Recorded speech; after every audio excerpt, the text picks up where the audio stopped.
Hi, ako si Snide, 20 years old, mahilig magmotor, and I earn 1.4 million pesos nitong August dahil sa trading. Hindi kita bibentahan ng mga overpriced na course. Actually, gumawa ako ng YouTube channel na nandun na ang mga kailangan mo para matuto ka mag-trade. From basic yan to advanced, meron pang reality ng trading. Pwede mo yan puntahan para matuto ka. Ang part na to ay nakafocus sa ilang importanteng bagay na kadalasang hindi napapahalagahan sa trading.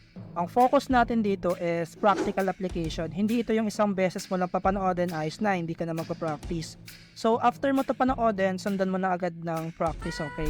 So, itong exercise na to is designed para mag-improve and ma-build ang pag-create mo ng story sa chart at ma-force kang mag-slow down at ma-check yung every details ng chart kasi baka ngayon is masyado kang nagmamadali kapag nag-chart ka, so madami kang nakakaligtaan or nakakalimutan tignan. Next is para masanay kang isipin kung ano ba ang reason or forces na pwedeng nasa likod ng ganong klaseng price formation. Kasi if hindi mo alam kung anong reason bakit nagko-console, lumilipad or bumabagsak yung iti-trade mo, mahihirapan kang malaman ang next niyang direction. Last, kung para saan ang exercise na to is para masanay ka din isipin ang emotional context in every situation. Kasi hindi pwedeng candlestick lang ang nakikita mo sa chart. Dapat alam mo din yung emotional context behind that candlestick. Ang purpose ng exercise na to is to assume na ang every bar or candlestick is my story. Ang task mo sabihin yung story nung candlestick na yun. Walang tama and maling sagot dito. Ang focus natin dito is yung thought process. After this video, pwede mong dagdagan yung mga ibibigay kong sample to improve your thought process. So, ito yung mga factors na pwede nating tignan sa exercise na to. Una, syempre yung basic, yung position ng open and close. Kapag ang price nag-close malapit sa high, ibig sabihin nun, malakas ang buying pressure during that time. Kapag ang price naman ay nag-close malapit sa low nito, ibig sabihin malakas ang selling pressure. Kapag naman middle lang, ibig sabihin indecision or balance lang yung buyers and sellers. So, meron ako sa inyong isi-share na simpleng tool na ginagamit ko, pero using this tool is pwede na kayo makapag-create ng story. So, simple pa lang to, start pa lang to, madami pa tayong isi-share sa mga susunod. Okay? Alright, sa first exercise natin is kailangan nating alamin kung yung candlestick ba is pabor para sa mga sellers or pabor para sa mga buyers. Paano? So, meron akong tool na ginagamit dito, pwede nyo siya i-screenshot. Ito yung name ng tool, then ito yung settings niya, screenshot nyo lang or pause nyo yung video. So, itong tool na to, ang magsasabi sa atin, kung kahit green candlestick yan, meron ba talagang enough buyers or pabor ba talaga sa mga buyers yung candlestick na to, or kahit green siya, is hindi natin siya i-consider na madaming buyers. So, mamaya malalaman natin yan. Ganon din sa sellers, kabaligtaran lang ng sinabi ko. So, paano natin to gagamitin? So, demonstration muna. So, if meron tayong bullish candlestick, ito yung wick niya for example. So, paano natin siya gagamitin? Ito yung tool. Tap nyo lang sa pinakababa muna hanggang sa pinakamataas. Okay, kapag ang candlestick is nag-close around dito sa white line na to, or white zone, ibig sabihin, strong candlestick siya. Ibig sabihin, valid siya. Madami talagang buyers dyan. Pero kahit green candlestick yan, pero dyan lang siya nag-close, okay, sa below ng white na to, nandiyan siya sa red zone natin, ibig sabihin, hindi pa rin enough yung buyers na ito. So, pwede nyo siyang i-interpret na kahit green candlestick to, is undecided pa rin yung market. Hindi pa rin enough yung power ng buyers para itaas yung price. Kasi minsan, may mga market na kahit pataas yung trend natin, okay, kahit upward siya, pero makikita mo sa candlestick is mismong sinasabi sa ng market na hindi enough yung power ng buyers, pero pataas siya, nag-create siya ng higher. Pero nakikita mo, using this tool na, okay, medyo nire-reject yung price, hindi ganun ka-powerful yung mga buyers. Ibig sabihin, kapag ito tumama sa isang area or sa isang zone na madaming sellers, mabilis lang ito magre-reverse. So, saan ba yung mga area na yon, which is resistance, supply zone, ganyan. Okay, so ganun siya ginagamit. Again, kailangan yung green candlestick is makapunta above this red line para masabi natin na powerful talaga yung mga buyers. So, kapag bearish naman, is magsisimula kayo dito sa top hanggang pinaka-bottom. Intindihin nyo na kapag ang candlestick natin is nag-below na siya dito sa red, ibig sabihin, malakas talaga yung mga sellers. So, valid siya na bearish candle. So, kapag dito naman, ibig sabihin, hindi ganun ka-powerful or hindi ganun kalakas yung pressure ng mga sellers para mas ibaba pa yung price. Kahit red candlestick yan. So ngayon alam niyo na yung tool, alam niyo na kung paano siya i-plot. So now, subukan na natin mag-create ng story using that tool. So gawin natin dito sa example na 'to, kunin natin itong move niya here. So, una nating gagawin is dito muna tayo magfo-focus dito lang sa move na 'to. So some traders will look at this parang break of structure, then tapos itong trend na 'to, upward na. So tayo ang gagawin natin using this tool is i-measure muna natin yung candlestick para malaman natin kung enough ba talaga yung mga buyers para i-move yung price pataas. So, makikita nyo dito, nag-above sa red line, which is ito, above siya. Ibig sabihin, strong talaga yung candlestick na to, madami talagang buyers. So, malalaman natin na itong area na to is madaming buyers. So, ipapalat mo siya. Pwede mo siyang tingnan as support. Okay, so, also here, and tinakat bottom to top, strong ulit. Yup, strong ulit. So, pwede mo ulit i-plot yung dito niya as support. Yan. Makikita mo naman, dyan siya nag-react. Plus, itong candlestick niya na to. Okay. So, itong dalawang candlestick na to is strong. Okay, strong siya. So, madami talagang buyers. So, sinusupport talaga dun yung price. So, itong area rin na to is strong. So, ibig sabihin, itong whole move na to is strong. Pero, ang tanong, bakit nagkaroon ng red candlestick dito? So, doon ka na ulit magtatanong, ganito siya mag-work guys. Lagi niyong tanongin yung sarili niyo, bakit at baka. Okay, kunwari, magka-question kayo sa sarili niyo, bakit ganito yung move? Then kapag natanong niyo na yung sarili niyo, sagutin niyo rin syempre, baka ganito yung explanation, ganito ganyan. So, bigyan ko kayo ng example. Bakit kahit meron tayong mga strong candlestick, biglang nagkaroon ng red candlestick? Bago natin sagutin yun, measure muna natin kung strong bearish candlestick ba yan? Baka naman nonsense lang siya na candlestick. So yan, strong siya. So tatanungin mo ngayon sarili mo, bakit after this tatlong strong candlestick na bullish is biglang nagkaroon ng strong bearish candlestick? So baka madaming sellers dito sa area na to. Okay, madaming sellers dito sa area na to. Kasi nagkaroon tayo dito ng strong bearish candlestick. Hindi yan magiging strong bearish candlestick if hindi enough yung sellers dito after this strong bullish candlestick. So now, meron ka ng idea na itong area na to is madaming sellers. Paano mo na-confirm again kung bakit madaming sellers? Ginamit mo tong tool na to and nalaman mong strong bearish candlestick to. So makikita mo dito na itong area na to is madaming sellers. So ngayon, maging resistance mo na siya. Pwede mo na siyang kunin as resistance. So makikita mo ngayon dito na after niyang i-reject dito, which is madaming ng sellers, is saan siya nag-bounce? Dito sa support ng candlestick na to. Paano mo nalaman na magsusupport dito yung price? Kasi etong candlestick na to is strong bullish candlestick. So now, after neto, alam mo ng madaming sellers dito, dito naman tayo sa candlestick na to.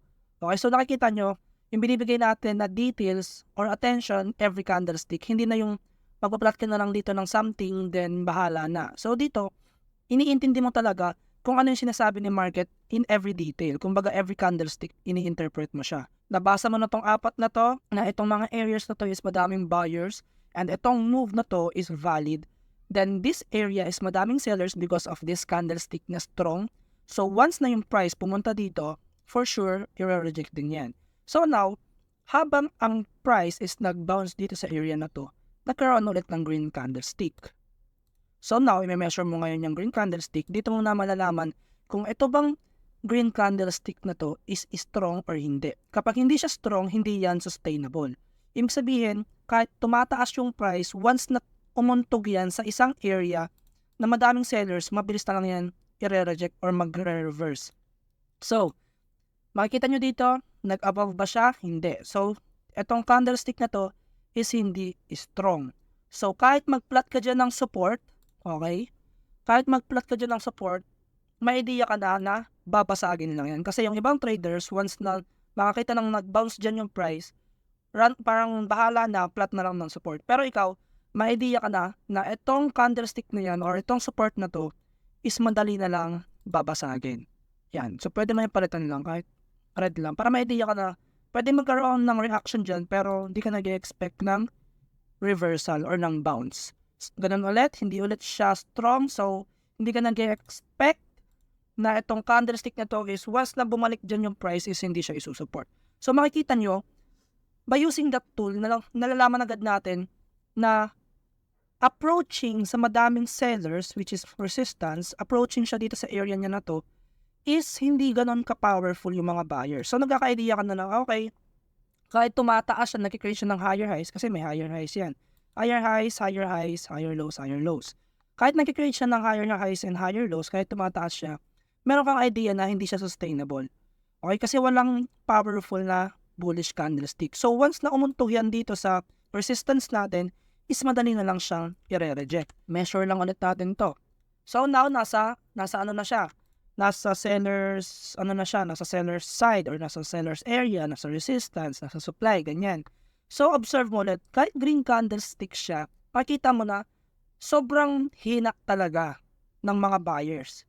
So now, meron kang idea na this area is malakas yung sellers dahil dito sa candlestick na to, meron talaga tayong strong presence ng mga sellers dito. So anytime soon, pwede na siya mag-reject or mag-reverse. Then nagkaroon na tayo dito ng green candlestick. Measure natin, of course, hindi siya strong. So nakikita mo na kahit tumataas yung price, nafe-feel mo na using this tool na yung buyers is hindi ganun ka-powerful, hindi siya ganun kalakas. So makikita mo pa rin yung presence ng sellers kahit tumataas yung price natin. So nung pumunta na siya dito sa price natin or sa area na madaming sellers na kinonfirm ng candlestick na to, makikita mo na nagkaroon ng red candlestick, ng bearish candlestick. So i-measure mo siya ngayon. So ito bang candlestick na to is strong or hindi? Makikita mo, ginamit natin yung tool, strong siya. Right? So ganito yung ulit natin. Alam natin na strong candlestick siya. Then saan siya nag-react? Sa area na madaming sellers. Paano natin nalaman na itong area na to is madaming sellers? Itong candlestick na to is strong din. Okay, so ano nangyari sa price? Nag-down. So, measure ulit. Kita nyo, ganyan ka-powerful yung mga bearish candlestick natin. So, nakikita mo na ang lakas ng pressure ng mga sellers. So, itong area na to is valid. Okay? Saan again galing tong area natin na to, na inantugan na itong price natin, is dito, sa bearish candlestick natin. So, recap lang natin, baka masyadong mabilis. So, una natin in-observe is itong tatlong candlestick na to. Kasi after this downward movement, is biglang nagkaroon ng upward movement. Nagkaroon ng konting reversal. Then, mineasure natin, inalam natin na ito palang tatlong candlestick na to is valid naman. Diba? Strong candlestick siya. Strong bullish candlestick siya. Pero bakit nagkaroon ng bearish candlestick dito? Inalam natin na this area is malakas yung sellers. Paano naman natin nalaman na malakas yung sellers? Mineasure lang natin tong candlestick na to. Okay? So, nung mineasure natin tong candlestick na to, may idea na tayo na this area is mataas yung chance na madaming sellers. So, etong area naman natin na to, after this rejection, doon naman nag-bounce yung price. Paano naman natin nakuha to? Kinuha natin siyang support kasi this one is valid. Valid candlestick siya. Paano natin nalaman na strong candlestick siya or valid candlestick siya? Mineasure lang ulit natin. Kinuha natin siya support. Then after ng rejection niya na yun, doon siya nag-bounce. Then dito, makikita natin na kahit nagba-bounce yung candlestick natin, hindi siya ganun ka-powerful. Hindi siya ganun kalakas katulad ng mga previous candlestick natin. Paano ulit natin nalaman? Mineasure lang natin gamit tong tool na to. So, habang tumataas siya, may idea tayo na kahit uptrending ka sa lower time frame, kahit tumataas ka, may idea ako na hindi ka ganun ka-powerful. Nung may idea na tayo na hindi siya ganun ka-powerful, meron na rin tayong idea na pag ito pumunta sa tamang area na madaming sellers kasi hindi ganun ka-powerful yung mga buyers, ibig sabihin lang kahit pataas siya ng pataas, pag pumunta yan dito, mauntog yan dito, magre-reverse at magre-reverse yan. Paano ulit natin nalaman na itong move na to is hindi sustainable, hindi ganun ka-powerful, hindi nyo to babasagin? Mineasure lang natin gamit tong tool na to. So, nakapunta na tayo dito sa area na to. So, para saan tong red area na to or red zone na to? So, mineasure natin siya kasi doon siya nag-bounce, diba? Tumaas doon yung price dito sa area na to. Pero mineasure natin na itong candlestick na to is hindi naman talaga ganun ka-powerful. Hindi siya valid or hindi siya strong. So, once na yung price bumalik dito, pwedeng mag-react ng konti pero hindi yan nirespetuhin. Unlike this move, dito nagsimula yung move na to. Ibig sabihin nirespeto siya. Also this move, di pa siya napupuntahan. Nung dito na yung price, mineasure natin na yung candlestick na to is strong, which is ina-anticipate na natin yan kasi this move is, or this area is galing sa move na to. Okay, so move na natin dito. So makikita nyo dito na yung price is nag-react konti. Kita nyo naman nagkaroon siya ng weak. Siguro may ibang retail traders na iniisip na this move dahil na nag-create siya ng higher high is mag-continue pa ito pataas and magsusupport siya dito. Kasi valid support naman siya, nag-weak. Di ba? Pwede siyang tingnan na support. Pero ikaw dahil may idea ka, this candlestick is hindi naman talaga valid or strong, is titignan mo lang siya na pwedeng babasagin. Yes, nagkaroon ng reaction. Siguro yung ibang traders bumili dahil support nga naman yan. Then, ang ginawa ng market natin is binasag lang siya. Saan siya ngayon pumunta? Dito sa support natin. Saan ulit natin kinuha itong zone na to or itong support natin na to? Dito sa strong candlestick natin. Okay. Mineasure natin yan. Ito is strong. Okay, kapag strong, pwede natin siya kunin as resistance. Pwede natin yan kunin as resistance dahil valid siya. Kunin natin yan as resistance. Ganon din dito sa candlestick na to. Measure muna natin kung strong candlestick ba siya. So, strong candlestick siya. Yup. Kunin natin to as resistance. So, itong move rin ba na to is strong? Yup. Strong din siya. Pwede rin natin to kunin kahit ipagsama na lang natin yan dito. So, itong move rin ba na to is strong? Yup, strong din siya. Nasa below din siya. So now, makikita mo na malakas yung sellers. So, ibig sabihin kung malakas yung sellers dito sa area na to, mahihirapan yung price basagin to. Okay? So, makikita nyo na meron tayo ditong valid support. Meron tayo ditong mga valid resistance. So, ano muna mangyayari? Tingnan natin. Alisin ko lang muna yung mga drawing natin. Yan. Ano mangyayari? Naging wild. Okay, naging wild yung market. Okay, so alisin muna natin to. Yan. Balik natin yung resistance natin dito. Naging wild yung market. Okay, kasi masyadong malakas yung buyers, malakas din yung sellers. Nag-cause siya na naging undecided yung market. Okay, malakas yung sellers, nag-spike, binalik, malakas yung buyers, tumaas, binalik. Okay, so naging wild. So saan siya nag-react? Dito, sa mga valid resistance natin. Okay, so now, meron ka ng idea na kailangan basagin tong mga area na to. Itong mga area na to is mataas yung chance na mag-react dyan yung price. So, intindihin ulit natin, saan siya nag-bounce? Dito sa support natin. So, this area is hold. So, pag bineasure mo yung mga yan, wala pa yung ganun ka-movement. Makikita nyo kung paano i-respect itong area natin na to. Kita nyo, nag-reject dyan, ganyan. Then, nag-reject ulit. Saan galing tong resistance? Dito sa candlestick natin na to. Okay? So, meron ulit dito. Move natin. Then, nagkaroon na ng breakout. So, itong breakout ba natin is valid? Alamin natin. Valid ba siya? Yep, valid siya. So, itong candlestick na to, medyo advanced na yan, pero pwede nyo rin yan kunin as potential area na pwede mag-react yung price. Okay? So, medyo may count na yan, pero sa mga susunod na yan, dito muna tayo sa basic reading ng candlestick formation using this tool, tsaka na yung iba. So, measure din natin itong iba pang niyang move, kung mayroon bang strong. Nope, hindi siya strong. So, of course, ito hindi rin yung strong. So, itong candlestick na to, observe natin kung strong ba to. Nope, hindi din siya strong. So, makikita nyo dito, di ba dito hindi siya ni-respect, right? Hindi siya ni-respect. Pero mamaya, may count kasi yan minsan na sa other move pa siya or other wave pa siya, ma-respect. Pero in the future na yan, wag muna natin yan isama. So, again, saan siya nag-bounce?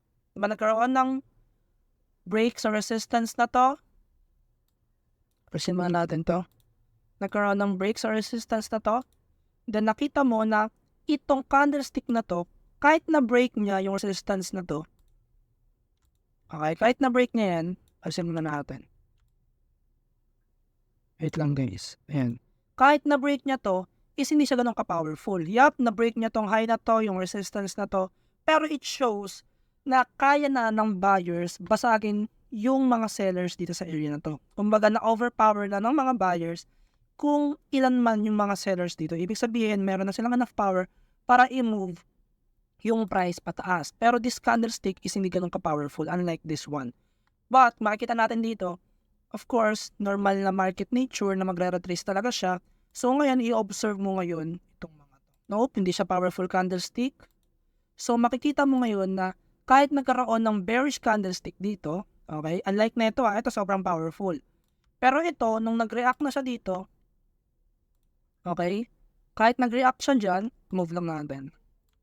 Kahit nag-react siya dyan, hindi ganun ka-powerful yung mga sellers dito.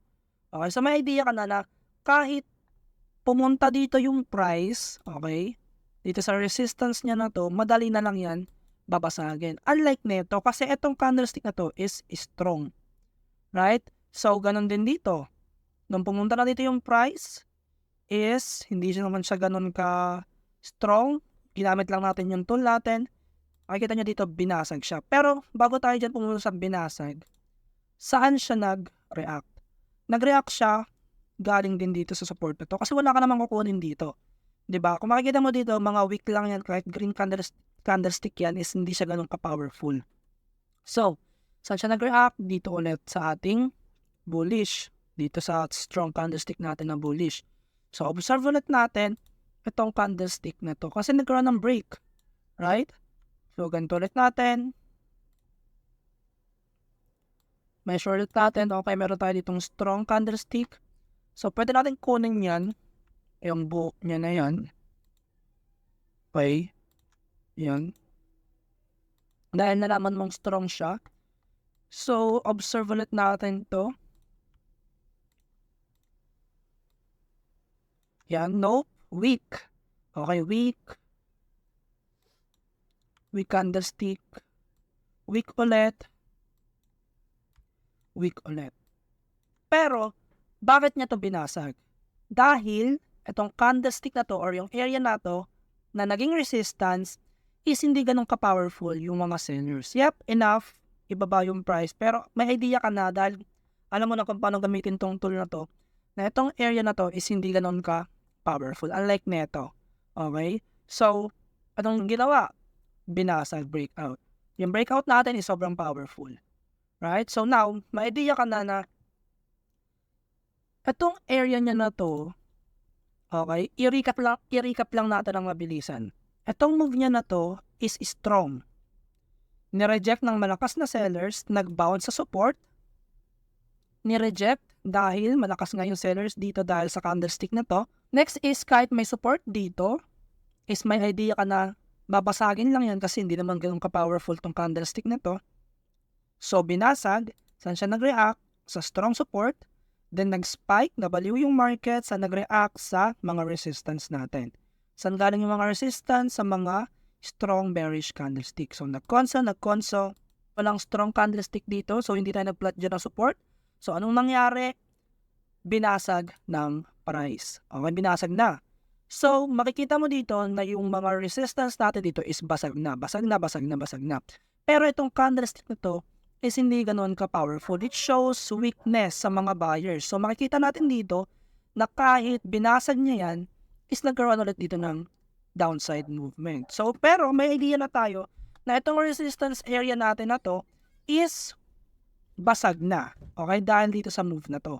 Pero may idea ulit tayo na itong area na to is hindi siya ganong kalakas yung mga sellers. So, now, paano naman natin na-anticipate na hindi mababasag to? Gumamit lang tayo ng tool para malaman natin kung ito bang candlestick nito is malakas talaga yung mga sellers katulad nito pero makikita natin sa measurement, hindi. So, nung pumunta na dito yung price, anong ginawa? Binasag lang.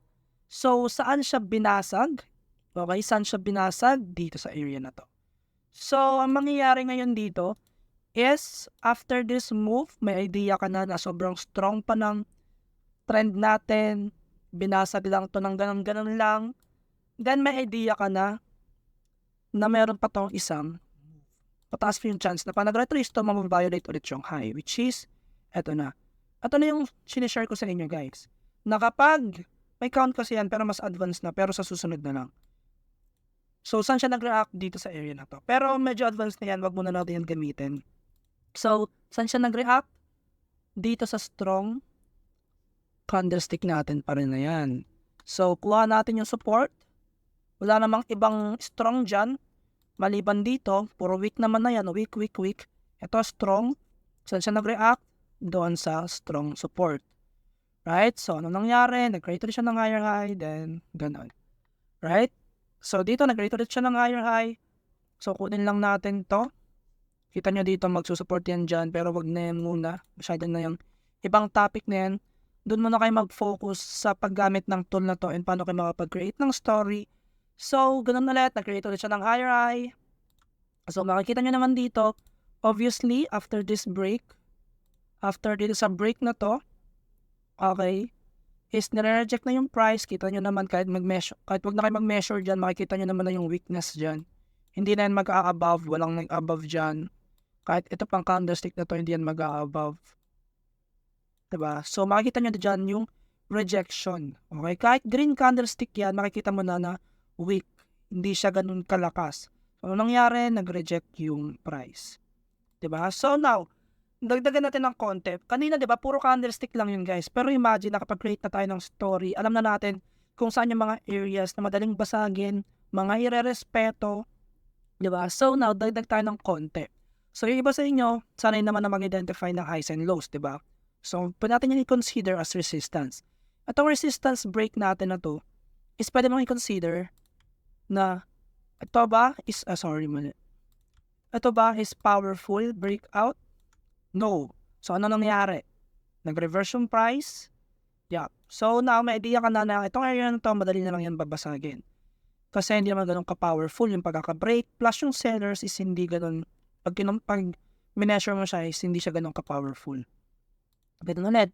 Breakout ulit, powerful, yup, nagtuloy-tuloy pa siya bago mag-retrace. Ito ulit. Ito pang breakout niya is powerful. Observe natin. Yup. So, nag-retrace. Ano nangyari? Nag-test ulit sa high. Pero this time is nag-fail na. Okay, so yun, quick recap lang. Okay. So, ginagamit natin tong tool na to is to read yung candlestick natin ng mas detalyado. Okay? Parang hindi na natin siya tinitingnan as candlestick lang. Nagbibigay siya sa atin ng message. Like this one. Kahit tumataas yung price natin, nagsisignal na yung market natin na hindi enough yung power ng buyers para basagin yan. Plus, meron tayong malakas na sellers dito. Paano nyo ulit nalaman na malakas yung sellers? Gamit ng tool, sukat ng candlestick. So, this area is valid. So, nung pumunta na doon yung price, kahit tumataas, may idea ka na nire-reject lang dyan yung price kasi nga malakas yung sellers plus weak yung buyers. So, nag-reverse yung price. So, dito naman may support. Ang ginawa natin, nagpala tayo ng support, pero alam mo naman na weak yung buyers sa area na to. Anong ginawa ng price? Binasag. So now, meron kang idea na malakas yung buyers dito. Anong ginawa ng price? Hinold. Pero napaliw siya. Di ba? So, saan siya nag-reject? Sa malakas yung sellers. Yan. Ganun ulit. Konso-konso lang. Pero dito is nagkaroon ng breakout. Breakout. Pero itong candlestick na to is hindi siya ganun ka-powerful. Pero sa candlestick na to, is meron siyang enough power para basagin yung strong resistance natin dito. Ini-indicate nun na meron ng enough power yung mga buyers. Then, makikita nyo naman, next indicator natin or next indication na itong area na to is madaling basagin. Pag sinukat natin itong resistance natin na to or itong red candle na to, is hindi siya ganun ka-powerful. Yup, bumagsak nga yung price natin pero yung next time na pinuntahan siya, madali na lang siya binasag. So, makikita nyo dito saan siya ulit nag-bounce sa strong buyers natin or strong candlestick natin or support. So, dito, nag-iwan siya dito ng bullish candlestick. Strong bullish candlestick siya. So, dito, after this breakout, meron tayo dito ng strong bullish candlestick. So, kinuha natin yun as support. So, nag-bounce siya doon, lumipad ulit. Then, ganun ulit dito, nagkaroon ng breakout, nagkaroon ng retracement, pero this time is nag-fail na siyang mag-create. So, anong nangyari sa kanya? Nag-reverse na yung market natin. So, ulit-ulit lang yan, ganun yung gagawin nyo. So, tuloy-tuloy lang na practice. So, paano nyo siya ipapractice? Katulad lang din ang ginawa ko. Pero mas pinasimple ko pa nga ito eh. So, gagawin nyo is kunin nyo yung tool, alamin nyo yung settings, ganito ganyan.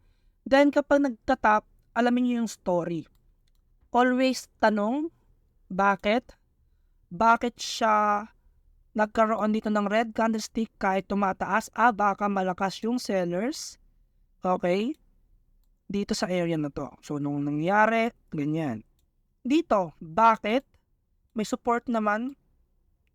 Baka kahit nag-bounce yan dito, hindi naman ganun ka-powerful, baka once na pumunta ulit dyan yung price, babasagin lang. So, bakit itong candlestick na to is strong? Baka madaming buyers dito. So, anong ginawa ng price? Nag-reverse. Diba? So, ganun lang guys. Ganun nyo siya pa-practicein. Bakit at baka? Then, gawa kayo ng story.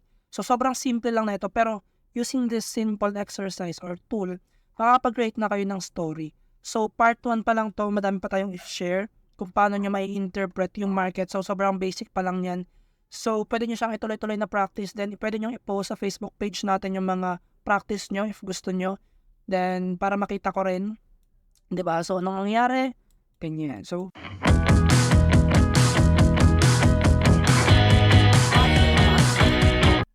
alright, so may pa-bonus lang ako dito sa first part natin. So, bibigyan ko pa kayo ng additional tool. Ito naman is pag-identify ng support and resistance. This one is diagonal support and resistance. So, di ba meron tayong mga support and resistance pero horizontal. This one naman is diagonal. Okay? Paganyan siya. Okay? So, itong tool na to is walang iba kundi yarn. So, screenshot nyo. Ito yung name ng tool. Then, ito yung settings. Pati yung color, guys, gayahin nyo. Okay, so paano to ginagawa or paano to ginagamit? So, mamaya may mga formula tayong sasabihin. So, di naman siya ganun kahirap. Okay? So, basically, kapag ang price natin is above this yellow, ibig sabihin, strong upward movement tayo. Pero kapag ang price is na-break yan, is di ba malakas yung buyers dito sa side na to, magiging kabaliktaran naman. Magiging sellers naman yung malakas dito sa baba. Okay, so, ayun, hindi ko na i-explain pa yung theory about this. Gusto ko na lang i-share sa inyo yung application kaagad kung paano nyo siya magagamit. Alright? So, mararecommend ko to guys, gamitin nyo to sa higher time frame, kahit 4 hour, 1 day, 1 week. Huwag masyado sa 5 minutes, 3 minutes. Pwede naman, pero mas maano kayo, more on analysis paralysis. Alam niyo naman yun, di ba? Na sobrang daming nakalagay sa chart, hindi mo na alam kung paano siya iintindihin. So, mas mare-recommend ko to na gamitin nyo sa higher time frame. So, paano ba to ginagawa? Bago ko nyo to gamitin, make sure marunong kayo magbasa ng swing charts. Ano ba yung swing charts? Marunong kayo magbasa ng high, low, higher low, higher high, ganyan. Ganyan. Marunong kayo magbasa ng reversals, ganyan. So, dapat marunong kayo magbasa niyan. Ang gagawin nyo una dito is hindi kayo magpa-plot kung saan-saan lang. Okay? Hindi kayo magpa-plot kung saan-saan. Hindi kayo magpa-plot kung saan-saan. Ipa-plot nyo lang to kung nasaan ang origin. Kung nasaan nagsimula itong buong move na to.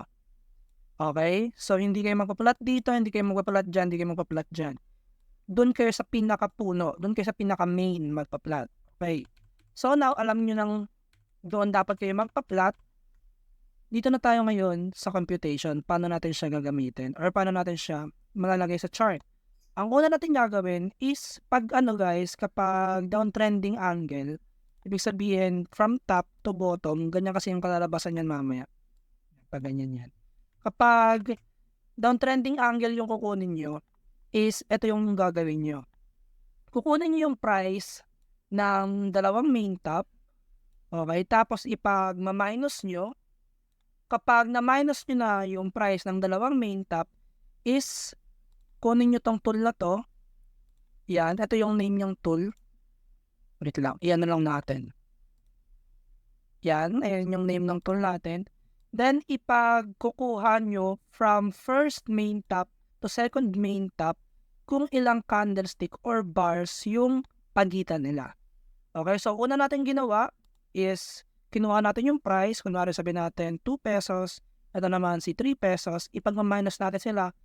Tapos yung answer nun is i-divide nyo dito sa bars or sa candlestick na gano'n sila kalayo using this measuring tool. Okay, so ayun yung idea natin. So apply naman natin para mas madali nyo silang maintindihan. So, ang gagawin natin, siguro marunong naman na kayo mag-identify. Okay, nagkaroon na ng violation dito. Nag-fail na siya mag-create ng higher high. So makikita natin itong dalawang main top natin. So ang dalawang main top natin na yan, ang gagawin natin, kukunin natin yung top. Kukunin natin yung top. Ito yung price, nasa right. Next natin gagawin is ipagmaminus natin sila. 36,936.25 minus 36,554.16 equals 382.09. Then, ang next natin gagawin, pag nakuha na natin yun, from dun pa rin sa top, sa pangalawang top, kukunin nyo yung distance, ilang bars ba yung pagitan nila, ilang candlestick ba yung pagitan nila, which is ito, 42 bars.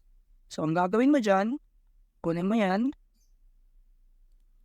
divide, then, ito guys, copy-paste nyo yan, right-click kayo, punta kayo settings, punta kayo sa lock price, then i-paste nyo.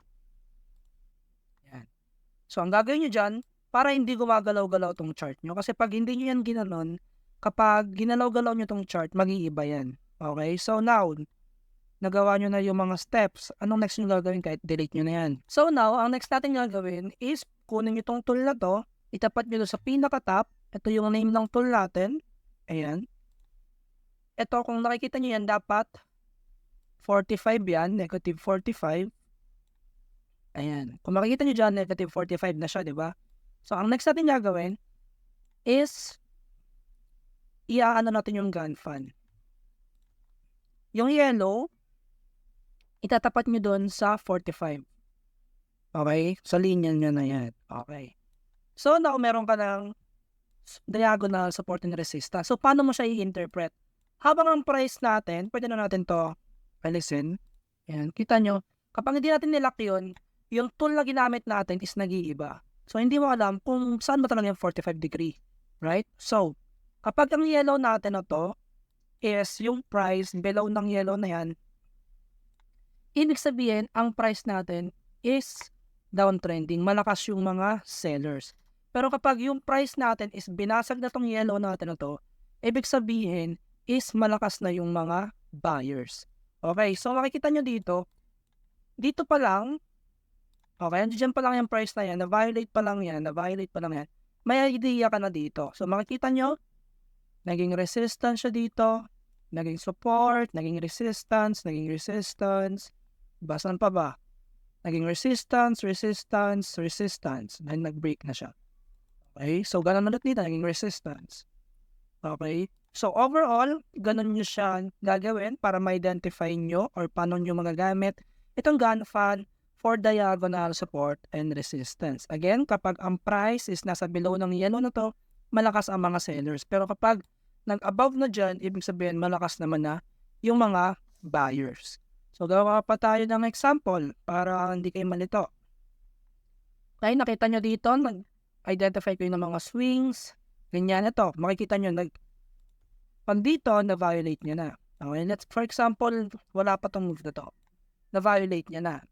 Okay, so ang kukunin nyo is yung bottom nyo dito. Okay, so kunin nyo yung price.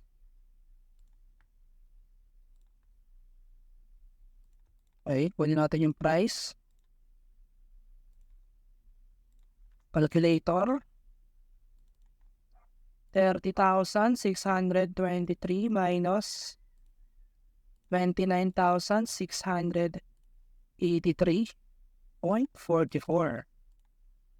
Tapos, kuha kung gaano kalayo sa candlestick na yon. 20 bars divided by 20. 46.978. So, punta ka dito. Lagay mo siya dito ngayon. Ilan yung nakalagay? 46.978.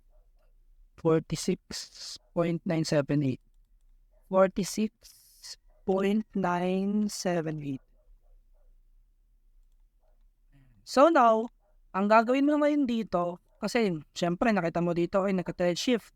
Kunin natin yung dalawang main bottom para ma-capture natin or makuha natin yung 45 DTL.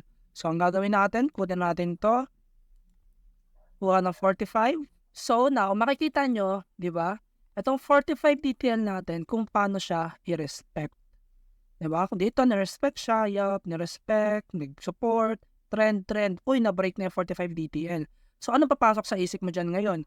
Na ibig sabihin na itong trend na to is tapos na.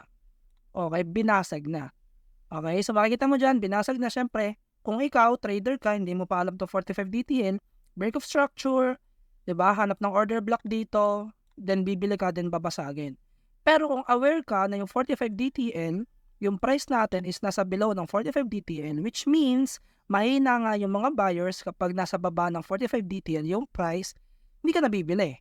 Right? Kasi alam mo sa sarili mong tapos na. Maliban na lang kung yung order block mo is above ng 45 DTL. Pwede pa yan. Pero kapag below, di ba, mapapaisip ka na. Malaking tulong yan. So, kita nyo kung saan siya nag-react. Pagbasag, nag-resistance, dito. Bang.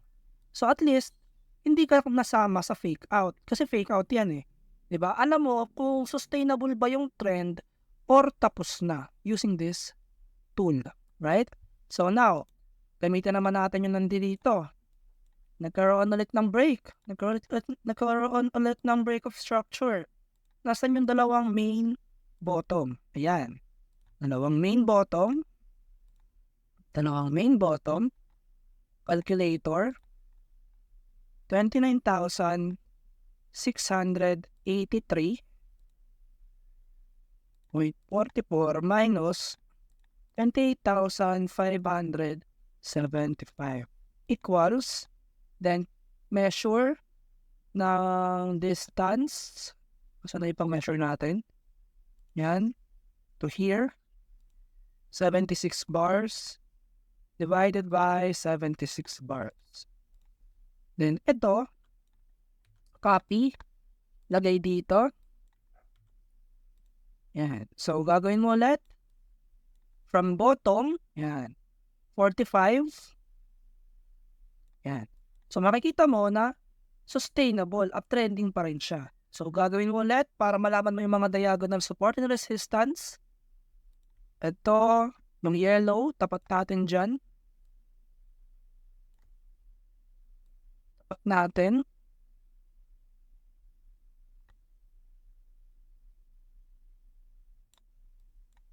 Ayan. So, makikita nyo, meron na tayong diagonal support and resistance. Diba? Saan nag-bounce yung price after this breakout, makikita nyo na nagkaroon ng retracement konti, umakyat ng konti, dito sa trendline natin, binasag, nagkaroon ng breakout sa trendline, saan sinuport? Doon sa ating diagonal support and resistance. Ganun ulit. Right? So now, try naman natin kay Bitcoin. Okay? Try naman natin siya kay Bitcoin. So, alisin muna ulit natin to. So, gamitin natin yung nanti dito. Pinakatap niya. 1 day. So, here, nagkaroon tayo dito ng higher high. Then, nagkaroon tayo dito ng break sa support. Okay? Structure. So, nasaan yung dalawang main top? Andi dito. Kunin mo yan. Okay, kunin mo yan. So, minus ulit natin. 69,040.1 minus 66,999. Then, kuha kung gaano sila kalayo sa isa't isa. 21 bars. Yun. Divided by 21. 97 point. So, copy nyo lang yon. Then, i-paste nyo siya ngayon dito.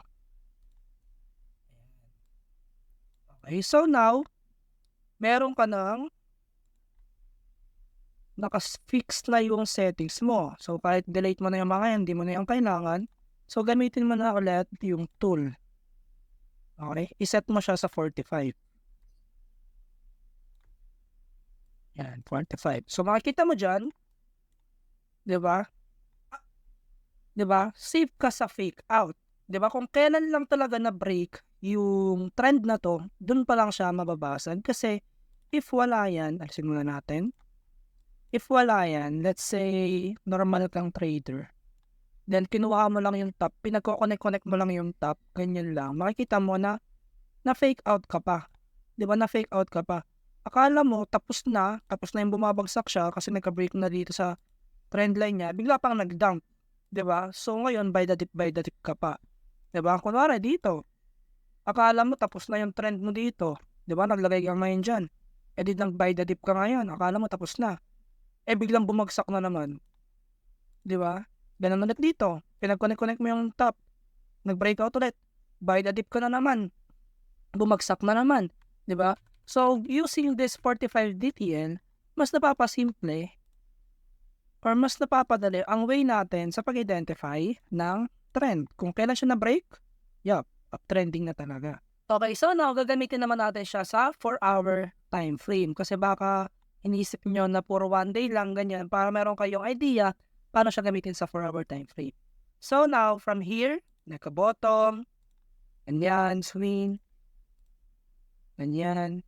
Then, nagkaroon na ng trend shift. Nagkaroon na ng break of structure. So, asan yung dalawang main bottom? Ito. From here, pinaka dito niya, harasin natin yan. Pinaka main bottom, tsaka ito. Okay, yan. So, ang gagawin natin, minus ulit natin yan. 15,551.1 minus 15,450.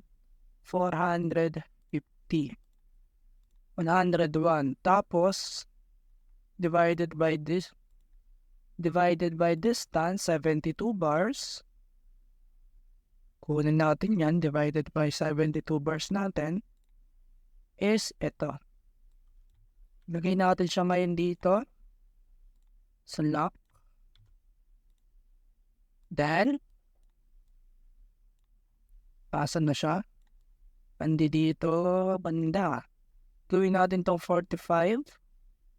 Sana yung tool natin. Saan may pinaka-bottom natin. Then, lagyan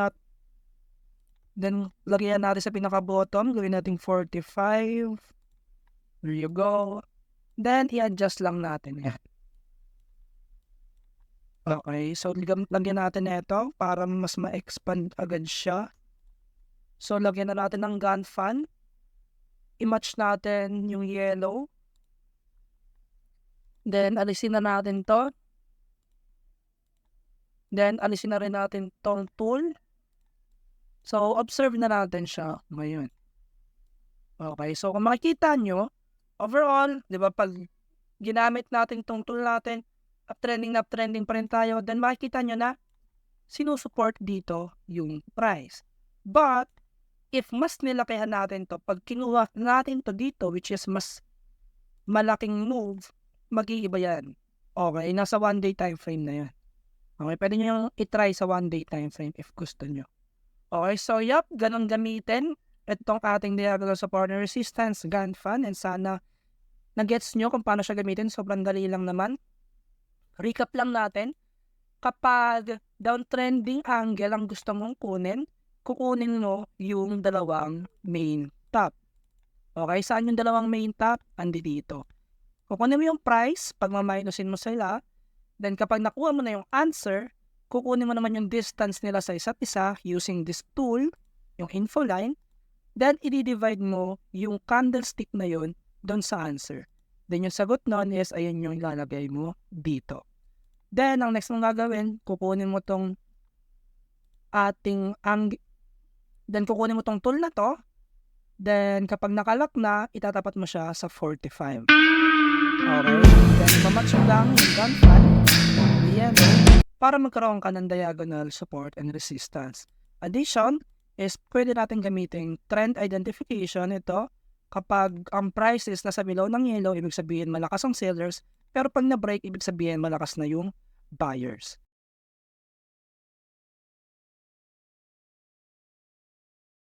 Hi guys, ayan, so bago ako matulog is may naisip lang akong isingit dito sa part 1 natin. Kung makikita nyo dyan is naka-cellphone ako, diba?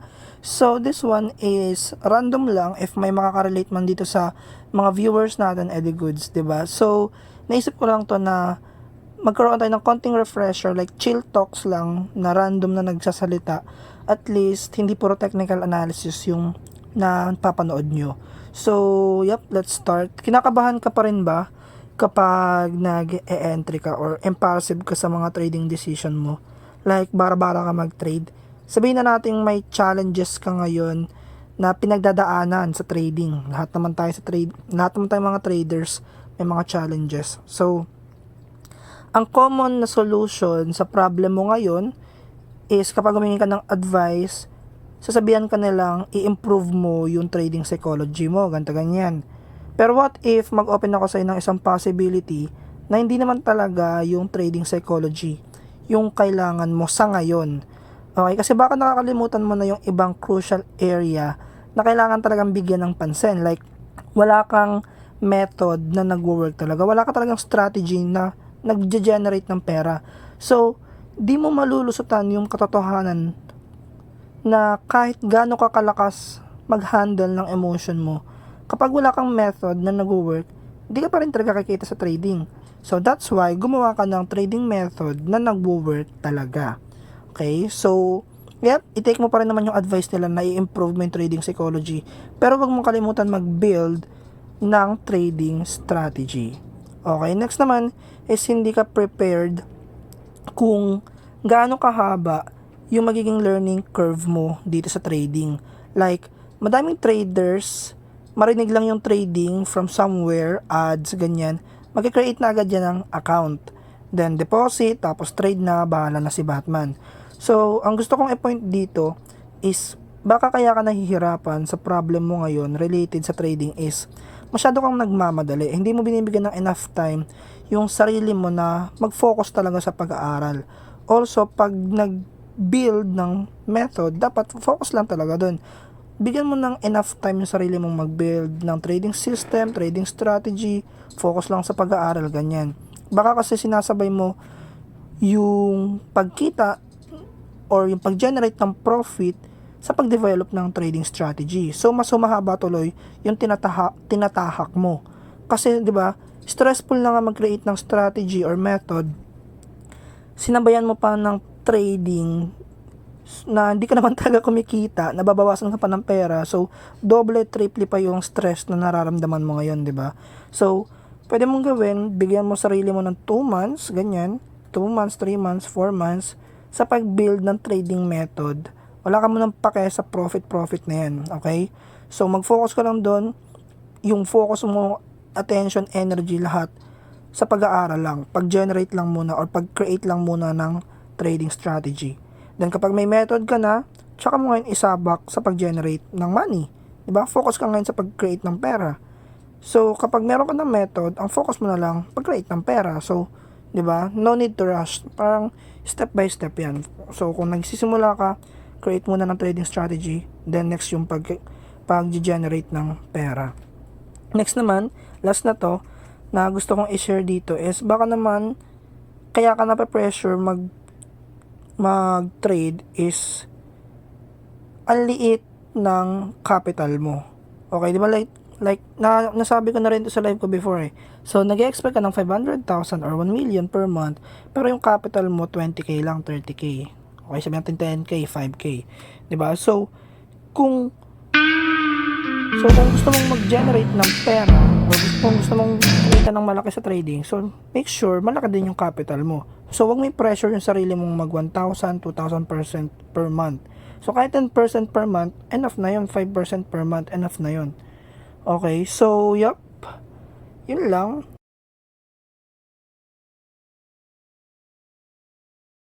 Okay, so dito naman sa part na to guys is i-live trade natin siya. So kung ano yung chart ngayon, apply lang natin yung tinuro ko sa inyo. Pero dadagdagan ko lang siya ng konti, which is i-explain ko rin naman.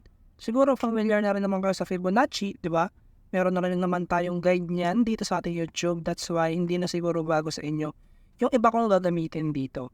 So umpisahan natin yung charting natin by reading this move. Okay, so now, if makikita natin, pag ginamit natin yung first tool na shinare ko sa inyo, babasahin lang muna natin yung nangyari sa past 1 to 3 days. Makikita natin dito week, okay? Itong origin nito is week, okay? Kahit tumataas siya, katulad lang din ng isang example ko sa inyo kanina, kahit tumataas yan, pero weak talaga yung buyers, magre-reverse at magre-reverse yan. So now, may idea na tayo na may na yung buyers dito sa area niya na to. Sabihin, malakas yung sellers dito. So, it might break. Okay, so may idea na tayo na kapag nag-reverse tong market natin, then visit tong area natin na to, i-break lang yan. So now, observe ulit natin tong second candlestick natin. Weak ulit. Also, weak ulit. So kahit nag-pump si Bitcoin, kahit tumataas si Bitcoin, okay, kahit pataas siya, nakikita natin na weak talaga yung mga buyers. Dito sa move niya na to, habang tumataas siya, is nakikita natin na weak yung mga buyers. So now, kung yung price natin is revisit itong area na to, meron na tayong idea na madali na lang itong basagin dahil itong move niya nito is hindi naman talaga sustainable. Hindi madaming buyers. Kahit tumataas siya, yeah, pero using the tool na sinare ko sa inyo, may idea tayo na kapag ito nauntog sa madaming sellers, is magre-reverse at magre-reverse yan. So, saan ba yung mga levels na madaming sellers? So, bago natin alamin yun, is magpa-plot muna tayo dito ng Gann fan. So, asan yung mga major tops natin dito? Ito, major top, major top. Kasi kapag nag-identify tayo dito ng swing, may from here, kahit isaon na natin to kasi top din naman yun. Then, tsaka nag-reverse. Okay? Dito reverse. Saan yung major top? Etong dalawa. So, ganito. So, calculator natin. Yan. So, kunin natin yung price na itong dalawa. Yan, kunin natin yung price yung dalawa na yan. 31,804.20 minus 31,500. Yan. Tapos, i-divide natin kung ilang candlestick yung difference nila. 7. Then, ito yung ilalagay natin ngayon dito.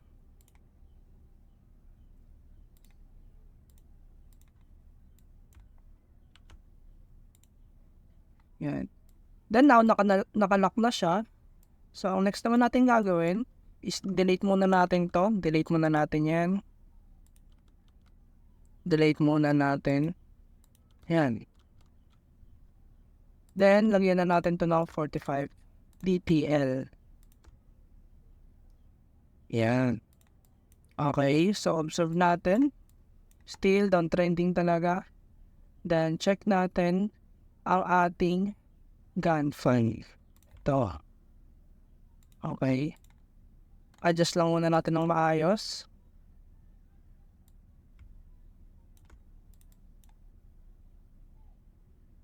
Ayan. So, now, meron na tayong mga diagonal support and resistance. So, now, i-ano natin to. Action muna natin yan. Then, ganito natin. Ayan. So now, meron na tayong mga diagonal, support, and resistance. Then alam natin na downtrending pa rin talaga siya. So hanap naman tayo ngayon ng mga horizontal support and resistance natin. So paano natin yun malalaman? Pwede na tayo mag multi-time frame analysis. So check natin yung retracement level na itong move niya na to. Yan, from here. Here. Yan. So makikita nyo, nasa Fibonacci 0.5 to 0.618 tayo. So kadalasan, kapag downtrending, nagiging resistance yan. So may idea na tayo na pwedeng mauntog dyan yung price. So makikita naman natin sa 1-day time frame na approaching this level, itong resistance level natin na yan, is weak talaga yung mga buyers. Makikita nyo nire-reject, right? So pagbaba natin sa 4-hour time frame, is nakakakita na tayo ng mga rejection candle. So, observe natin kung mga rejection candle ba na to is strong. Ito, 50-50 yan. Okay. Check natin kung strong. Yup. At ang bearish candlestick natin is strong. So, now may idea na tayo na pwedeng mag-react or mag-reject dito yung price. Pwedeng, ito na yung pinaka-top ng move na to. Pwede tayo maghanap ng selling opportunity pababa. Okay. So, now, paano natin ito lalaroin? Pwede na tayong bumaba sa 1-hour time frame dahil alam natin na itong area na to is pwede na mag-reverse. So, kung maka-observe natin itong buong trend na to, pwede natin ito i-capture. Pero kahit itong buong trend na lang muna na to yung capture natin, kunin natin yung dalawang main bottom na ito para alam natin kung kailan ba ito magre-reverse. So, minus ulit natin 25,764.17 minus 25,612.70.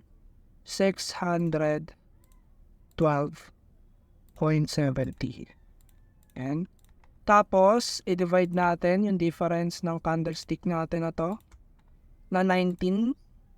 Okay? Divided by 19. Then, ito yung ilalagay natin ngayon dito sa ating settings. And lalagay na sa settings natin. Okay, so now, nakuha na natin yan. Hindi na natin kailangan yan. Delete na natin yan. Delete. So, apply na natin to ngayon. Okay, 45. Ayan. So now, meron ka ng idea na babantayan. So, nakikita natin na this area is madaming sellers, then itong move na to is kahit tumataas siya, weak naman talaga yung mga buyers, then nasa Fibonacci area na tayo, which is nagiging resistance yan. So now, alam na natin na madaming sellers dito, ang kailangan na lang natin is confirmation. Anong confirmation yung kailangan natin makita? Na mag-violate niya tong trend line natin na to. So once na ma-violate na yan, pwede na natin makita na puntahan tong area na to. Na alam natin na mahina rin naman yung mga buyers. Kahit tumaas yan, alam natin na mahina talaga yung mga buyers dyan. Nababasagin lang yan. Okay, so now, paano nyo siya i-trade? Pwede nyo gawin is, kung gusto nyo aggressive trader talaga kayo, is pwede nyo tong maghanap na kayo ng short position ngayon agad. Pero kung gusto nyo ng confirmation muna, aantayin nyo muna basagin to. Ibig sabihin, i-confirm nyo muna na nasa seller's side siya. Kasi magsisell kayo, magsishort ka. So, kailangan, pabor sa yung market. Kailangan pabor na madami talagang sellers. So, for now, hanggat above siya na ito, is may chance pa rin niya na tumaas. So, now, ano yung mga invalidation natin dito? First invalidation natin, kapag binasag niya na itong resistance natin, ibig sabihin, yung Fibonacci area natin is hindi talaga malakas. Walang sellers dun. So, invalid tong buong move na to. So, ito is pwede mo pa rin naman siyang gamitin. Ilagay mo pa rin siya dyan. Pero, mag-change ka na muna ng bias. Kasi kapag binasag niya tong area na to, madami ng buyers dyan. Pwede na yung mag-continue pataas and i-violate yung high na meron tayo dito. Okay? Pwede niya na yan gawin kapag binasag niya na to. Okay? So, now, anong gagawin nyo? So, may idea ka na kapag na-invalid to, hindi ka muna mag-short, then mag-re-assess ka muna, babasahin mo ulit ng panibagong approach si Bitcoin. So, now, may idea ka na, pwede rin naman natin talagyan ng diagonal support and resistance. Pwede rin natin yung lagyan ng diagonal support and resistance. Yan. Okay. Then, alisin na natin yung lock. Then, alisin na rin natin tong tool na to. Ayan. So, now, meron ka ng diagonal support and resistance. Pero, ang pinaka-binabantayan mo is itong area. Yan na to. So, now, bababa na tayo 15 minutes. Anong nakikita natin dito sa 15 minutes? Baguhin ko lang masyadong makapal. Yan. So, anong nakikita natin dito sa 15 minutes? So, makikita natin dito, meron tayo ditong previous support na binasag na.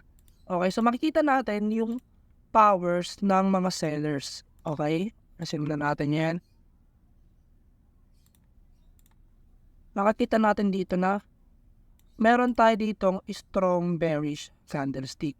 So now, ang pwede mong gawin dahil nakita mo na meron tayo ditong strong bearish candlestick from here. And pwede mong gawin is pwede ka maghanap ng short position dito. Okay, so pwede kang maganta kung medyo tight ka sa oras, ayaw mo nang mag-antay ng confirmation, magsiset ka na lang dyan ng limit mo, then ang take profit mo is ganyan. Yan yung first, okay, which is 1:8. Pero pwede mo pang gawin if gusto mo ng mas confirm or mas advanced na entry, ang pwede mong gawin is ganito. Kung gusto mo ng breakout entry, pwede yung ganito gawin mo. From here, okay, kunin mo yung price na ito. And then, calculator muna ulit tayo. 26 for 700 470 pala minus 26,448.19.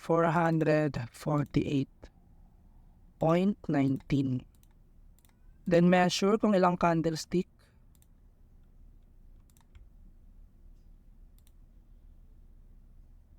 9 bars. Divided by 9. Then ito ngayon, kukunin mo yan. Ilagay mo ngayon dito.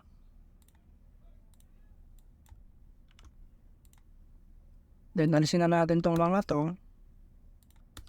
Ay, ito namang setup na ginagawa ko guys is for scalp, intraday. Okay, yung parang ilang oras mo i-hold. Kasi ito, medyo matagal-tagal itong mag-play out. Pero kung gusto mong mag-trade yung next move na ito yung pwede mong gawin. Okay, so nalock na natin. Ay, ilagay na natin yung 45 DTL natin. And then, plot mo na. Kahit yung gun fan na lang din. Pwede na rin naman yan. Pero ang pinaka main focus mo is yung yellow lang. Yeah. Okay, then alisin na natin yung lock. Then, delete muna natin yan. And, so now, meron ka lang ino-observe. Kita nyo kung paano gawing resistance yung mga ating gun fan. Then now, ang pinaka-aantayin mo dyan is ma-violate nyo tong yellow na to. Kasi hanggat hindi niya na-violate, hanggat ganito yung movement niyan, pwede pa yan tumaas. Okay?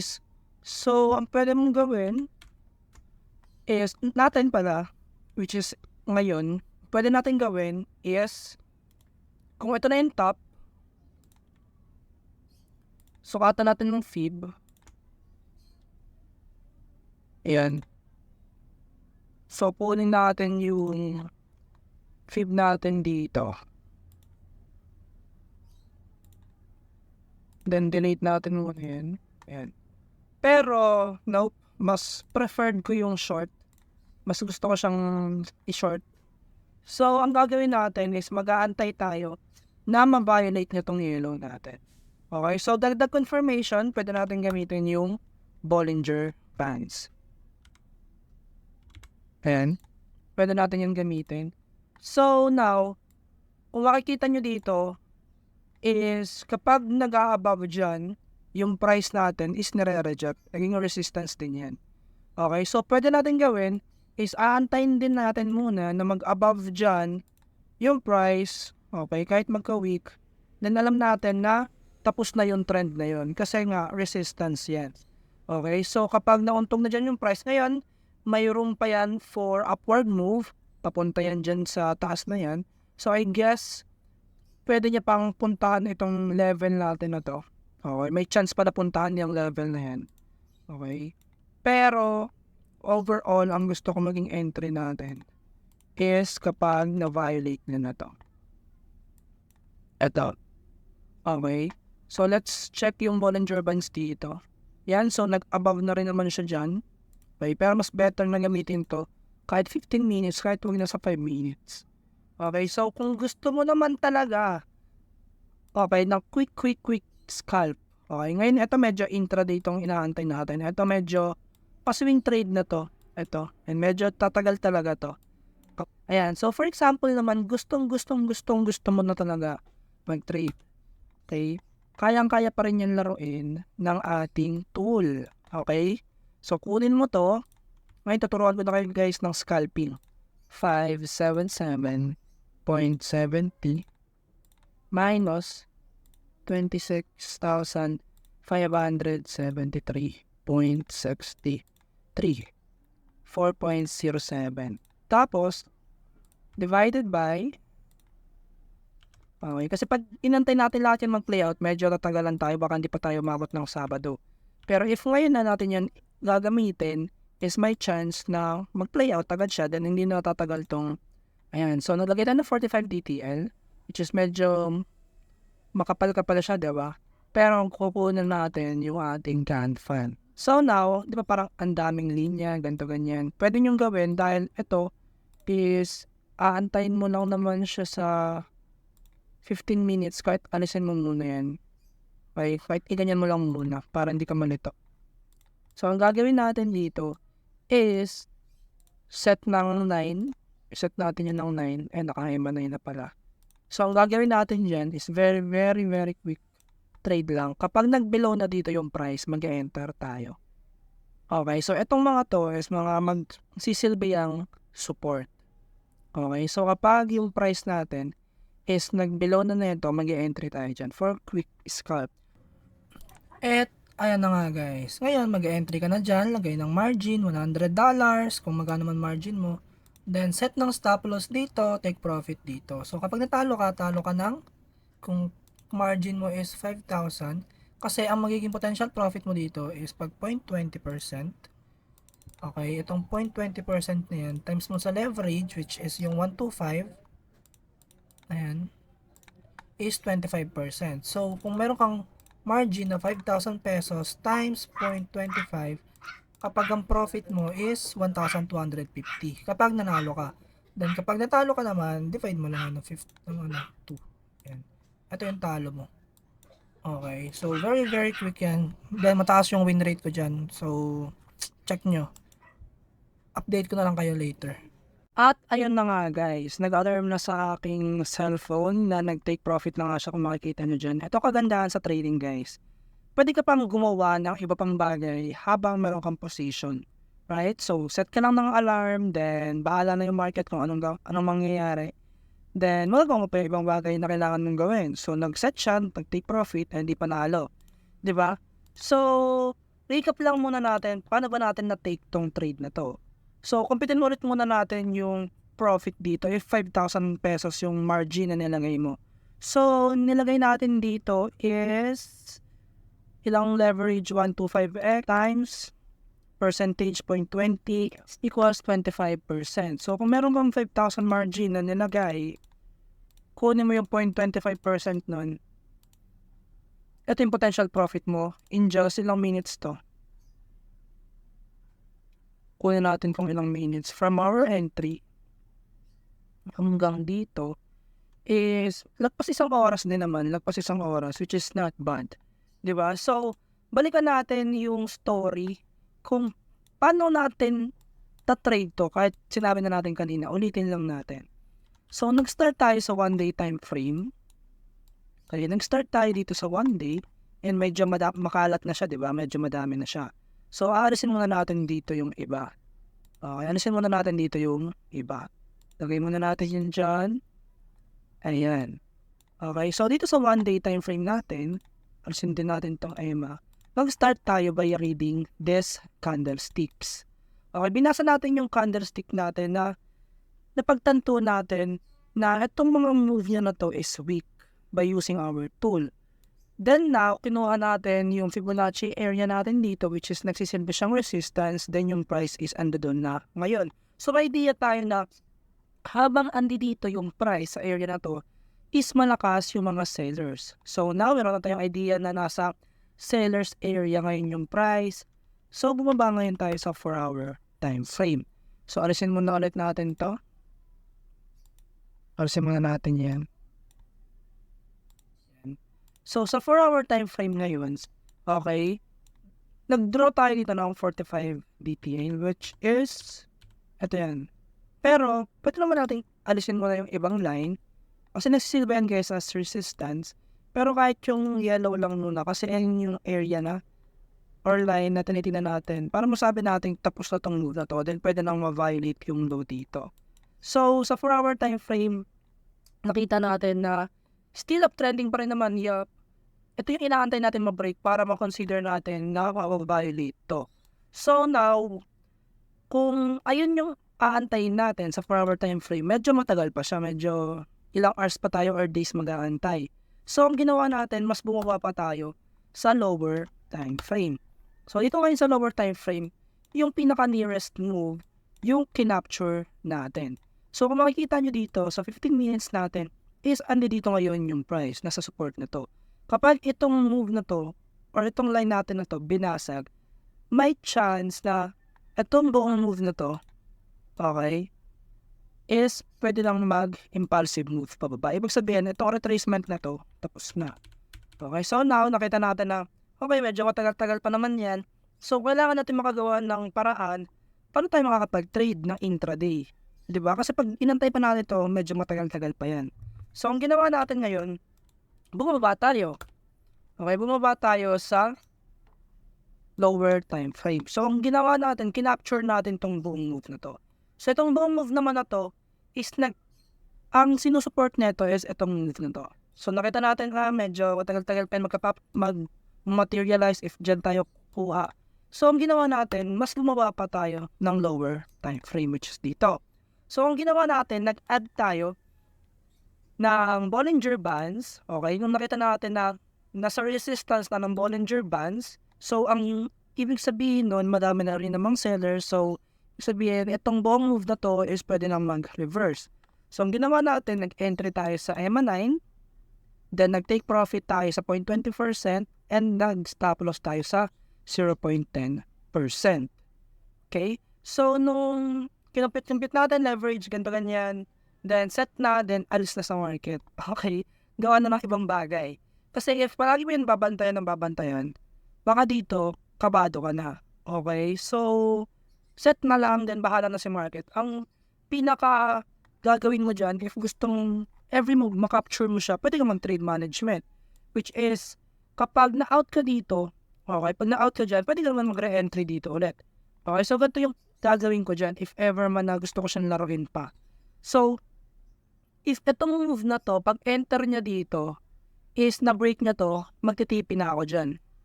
Okay, trail stop tawag dyan guys, trail stop. Tapos ang gagawin ko, magre-re-entry ulit ako once na yung price is hindi na-violate tong area na to. Bakit? Kasi strong yung mga sellers dito eh. Kita mo, strong yung candlestick natin dyan.